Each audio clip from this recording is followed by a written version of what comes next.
Good evening, everyone. Can you just type Y into the box if you can hear me and see my screen? I just want to do a quick sound check before we get started. Cool. Okay, welcome to the Sunday Evening Forex Breakdown. My name is Gail Mercer, and I will be your hostess tonight. I would like everyone to take just a moment to read over the Nadex risk disclaimer. It is for your protection as well as ours. And basically, you should never trade with money that you cannot afford to risk. Now, for those of you that do not know me, my name is Gail Mercer. I'm the founder of Traders Help Desk. I'm also a Forex trader predominantly with over 15 years of trading experience. I'm also the author of Trading Nadex Binary Options, Keeping It Simple Strategies, The New Trader's Guide to Trading Nadex Binary Options and Spreads, Trading Nadex Binary Options Using Currencies, and Trading Nadex Binary Options and Spreads using candlestick patterns. I've also been a previous speaker at the Wyckoff Volume Conference, Traders World, Traders Expo, and the TradeStation User Group. I do specialize in candlestick price formations, support, resistance, and volume analysis. I do invite you to visit tradershelpdesk.com to learn more about me and the indicators I use. Plus, you can always contact me at gm@tradershelpdesk.com if you have any questions about the markets I go over tonight. Now, what I'd like to do is go ahead and kind of review what Nadex offers. They do have binary options, call spreads, and touch brackets that are available on the future indices and the Forex market. They do also have commodities, which is like gold and crude. My favorite now to trade is actually the touch brackets. And the touch brackets allow you to limit your risk on entry just like all of the other products, but it uses an if touched mechanism. So if price touches either the top or the bottom or the floor or the ceiling, as y'all know it, then you would be out of the trade. Now, I do also trade a lot of 2-hour binaries as well as 5-minute binaries.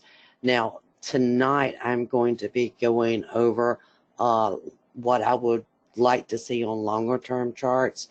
So that in itself would indicate potentially touch brackets or weekly binaries or even daily binary options. Okay. Now, the first thing that I actually look at when I'm looking out for the week to plan my schedule is the market reports. Now, I start looking at it on Sunday night. I kind of plan my week according to it, but then I also follow up every morning and look at it because sometimes there'll be a surprise in there that you didn't know about. I think the G7 meetings was one that was not initially listed, but then they came back and put it on the schedule. Okay, so for Monday at 11 o'clock, we do have the Bank of Japan governor speaking. If you go and click on the file folder here, it will actually tell you where he's speaking. And in this case, he's going to be in Washington, D.C., speaking at the International Monetary Fund. So that could create some spikes on the yen, depending on what he says. Then Tuesday, we don't have any market reports. But then on Wednesday, we do on the Euro side have the French flash services, the German flash manufacturing, and the German flash services. And then at 11:05 that night, the RBA Governor Lau speaks on the Aussie dollar. That's the one it would affect. And again, if you click on the folder, it will expand it. Now, a lot of times, if questions are not expected, then you may not have any type of movement. But you always have to see, are there questions? involved in this, or is he just speaking? And in this case, if he says something about the interest rates, it may cause spikes, but otherwise it's probably not going to create much of a bump. Then on Thursday morning, this is the big one, you have the Euro main refinancing rate, the monetary policy statement, in the ECB press conference, as well as the core durable goods coming out at 8:30. That would affect the dollar currencies. Also on Friday, we do have the advanced GDP quarter over quarter. A lot of traders are going to be looking at that to decipher whether they're really going to raise the interest rates in July.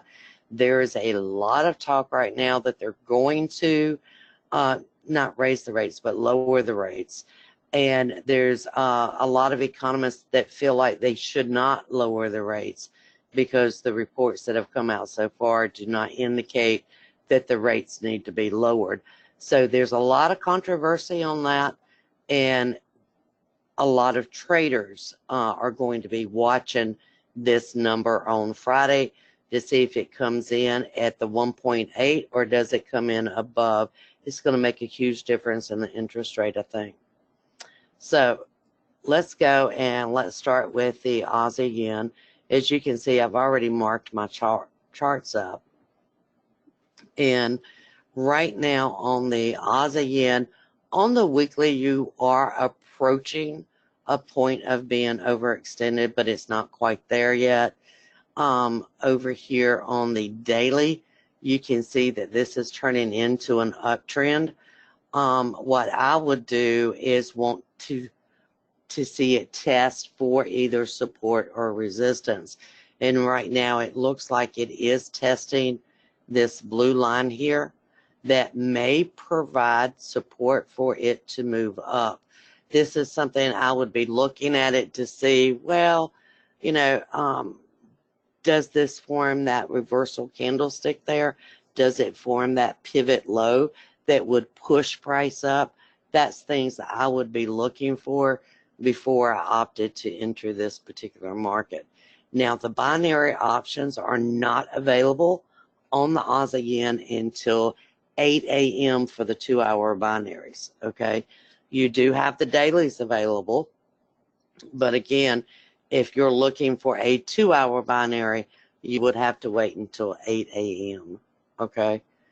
If we go over to the Aussie, okay, again, I always start over here on the left-hand side, okay? That's where I like to start. I read from the left to the right.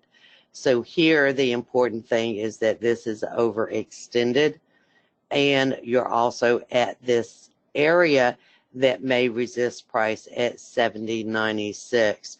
So this tells me this is at a critical area on the weekly chart.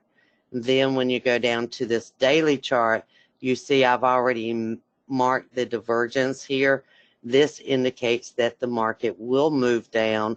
More than likely, it's going to come back at least to 69.73. You know, anytime you have a divergence like this, you are anticipating that the market will go and test either for support or resistance. Then when we go down to the 360-minute, which is a 6-hour chart, you can see that we have had this move down here. Now, I do think it will come back and test this blue line. It's a fast-moving average that I use. And if that average holds, then they would potentially be able to continue to push it down. So this is one I would definitely have on my radar for later in the week. Then if we go and look at the euro yen, over here you can see that it's coming back to test this low that was formed over here. To be honest, you need to go lower than this over here or you will have divergence.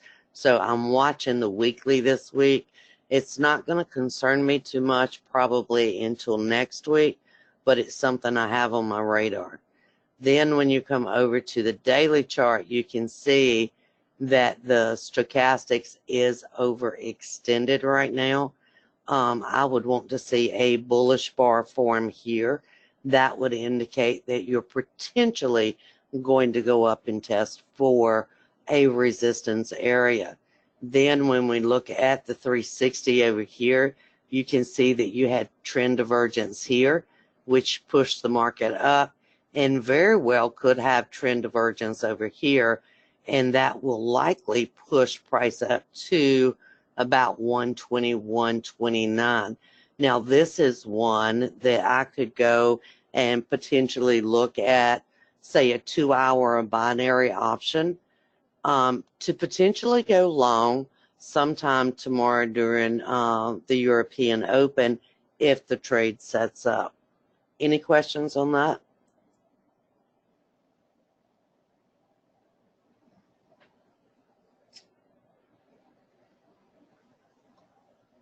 Then let's go look at the euro dollar.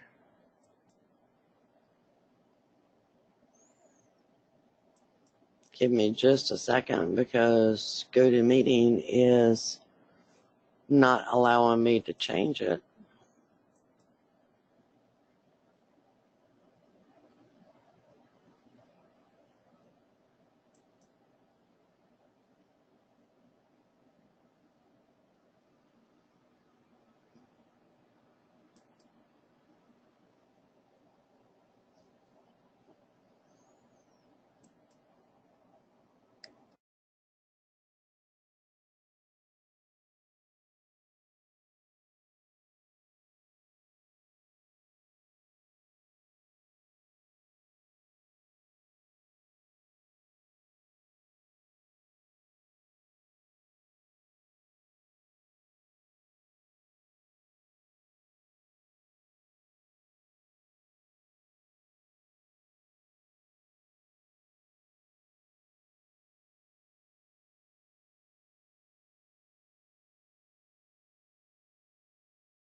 Chip, if you can hear me, I need you to make me the presenter again.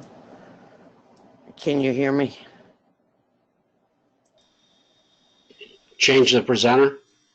Yeah, change it to me because it locked up on me.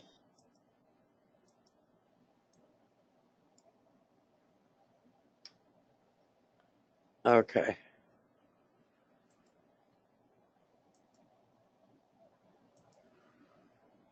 Okay, can everyone hear me again now?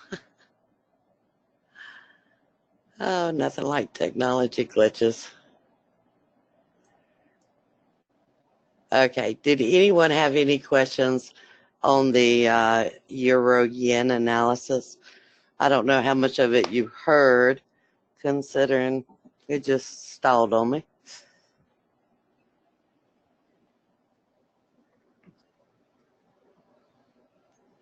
Basically, with the indications that I'm seeing right now, I do think we have a potential, and I think the potential on this could go up to 40 pips, okay? And again, this is just potential because you would have to go down in time to confirm that entry, okay? Now let's go look at the euro dollar. And on the euro dollar, the one thing that I notice is it's kind of going up, down, up, down, up, down over here. And that generally indicates to me a snake bite area. Okay. And that's usually when I will not trade that market. Now, could this potentially go up here to 12.99, which is the next area of resistance? Yes. Okay. But again, I don't like what I'm seeing on the charts. You can actually see that there is a potential sideways market from 11.97 up to 12.99. Okay, so that's going to be a tougher area to trade. Yolanda, I go down to a 6-hour, a 1-hour, and a 15-minute chart. when I'm doing the 2-hour binaries. And all I'm doing is looking for confirmation of what I see on the 6-hour chart. Does that answer your question?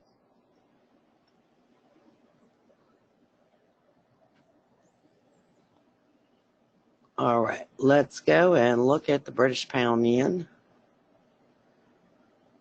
And the one thing that I would be noticing right now on the British pound yen weekly chart is you may actually get divergence here. You can see that price has gone lower, but that the stochastics is not going lower, and you have an ADX that is overextended, meaning this market is oversold, okay?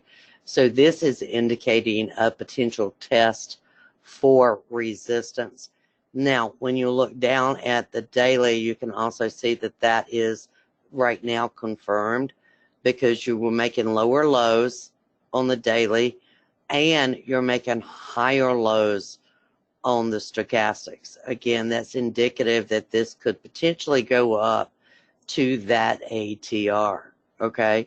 And that means it will go from here to here, which is just about 105 pips. Then when we go down to the 6-hour chart, you can actually also see that this has closed above all the moving averages. It has flipped the ATR from red to blue, and it's tested the slow moving average, and as it stands right now, it is forming a reversal bar to the upside. So that tells me that we may get a push back up to 35.91, okay? And let's go to the British pound. And the British pound, it's been moving down. This Bree exit has come back into play, okay? And it's really causing a lot of volatility in the British pound currencies, okay? So the one thing that I'm looking at here is, again, if we actually connect these lows, and if you're looking at these lows, okay, you can see that you just made a divergence here because it did not go lower. And that would be typical behavior, is that the stochastics would have exceeded this one over here. It did not. And of course, it moved up from there. And right now, it looks like it's testing the fast moving average. And this is something I tell my students all the time. Anytime it breaks through a resistance area, it's going to come back and it's going to try to test for support. And right now, as it stands, it looks like that support might hold. But again, we just started developing the bar, so I wouldn't read a lot into that. But when you go down to the 360 here, you see that it's testing the fast moving average here as well. And again, this indicates that it may move up to 25.92. Now, how many pips is that? Okay, because that's always what really interests me, because it is your profit potential. And in this case, it's 85 pips. Okay, so again, a daily could be used when the trade sets up, or you could actually go in tomorrow morning during London, go down to the 6-hour, 60, 15-minute time period, and wait for your trade set up there. Any questions on the British pound dollar?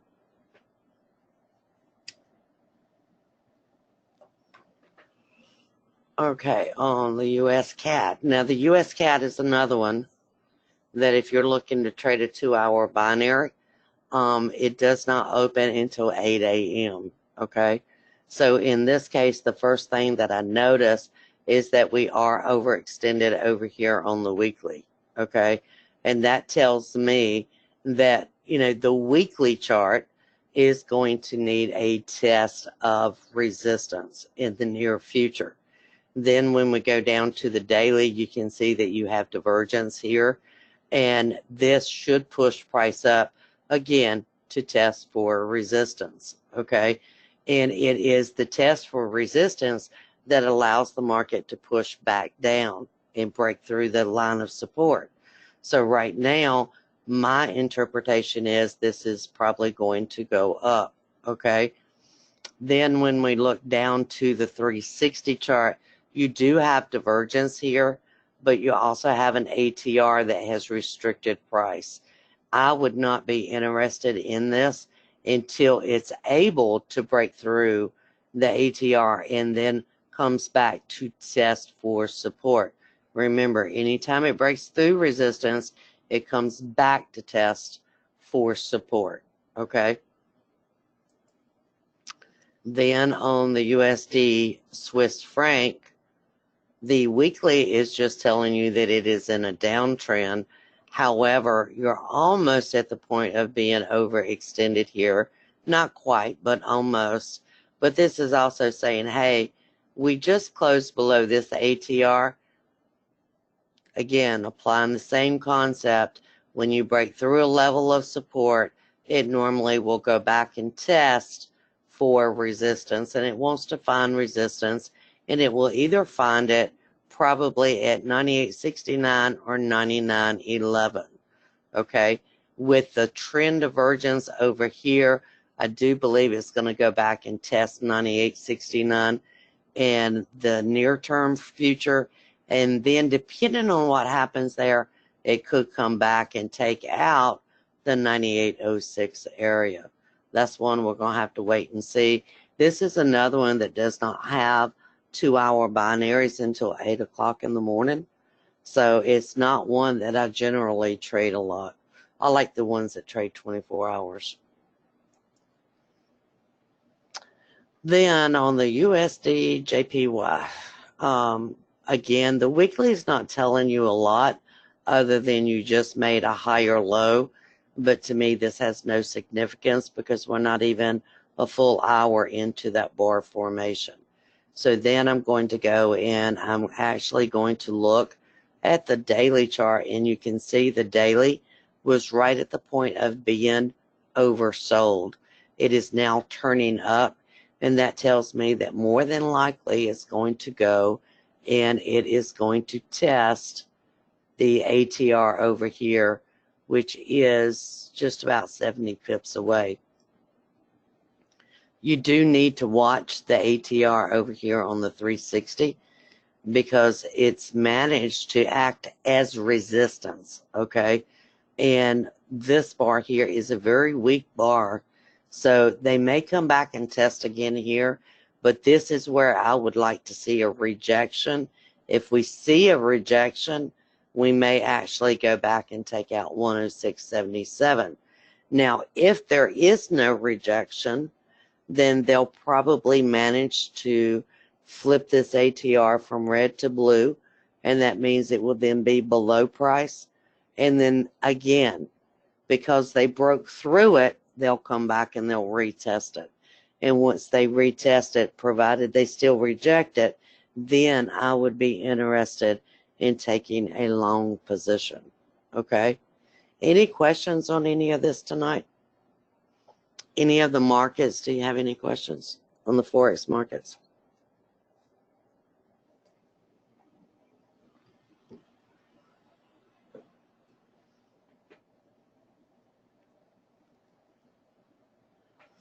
I do think we have some interesting patterns that are developing, but I don't think they'll play out probably until later Monday, maybe into Tuesday. What session do I typically trade in? I love the London session, and I also like the US session. I do tend to get up very early in the morning, Yolanda. I'm typically up by about 2 or 2:30 on the East Coast. So I like trading in London. A lot of times during the summer, especially during August, most of London goes on vacation in August. So I may or may not be trading in August during that session. The most volatile is the US session. The number one session for volatility is the US session. through all of the statistics I've done for the last 10 years. It is a U.S. session followed by London, followed by Asia. But, I mean, regardless of where you live, you can trade any of the sessions. You know, if you're trading, for example, the Asia sessions, focus on the yens or the Aussies, okay? If you want to trade the London session, you know, focus on the euro or the British pound currencies. If you're doing the U.S. session, pretty much any of them. You know, if you don't want something with a lot of volatility, look at trading the Aussie dollar. It's not as volatile as, say, the British pound dollar. Okay, if you're looking for something that's extremely volatile, well, that would be your British pound currencies. You just have to make sure that they're moving, because that's a currency that when it starts moving sideways, it's very hard to trade, because it goes from extremely fast to not moving at all very quickly. The euro, typically, in my opinion, seems to be the one that's most consistent, but this week may be the one you don't want to mess with because of their rate announcement on Thursday.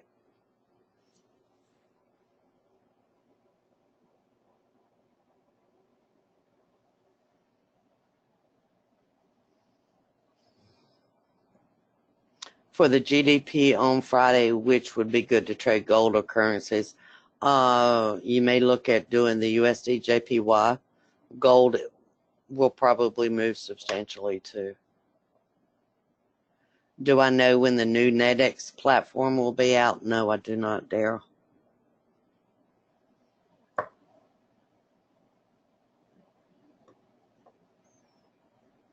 Unfortunately, I do not know that.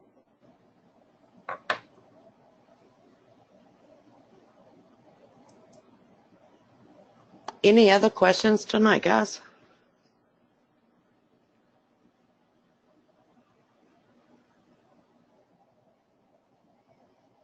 Okay, again, I would like to invite you to visit my website at tradershelpdesk.com. And again, you can always email me at gm@tradershelpdesk.com as well. I hope everyone has a wonderful night, and I look forward to seeing you next week, same time, same place.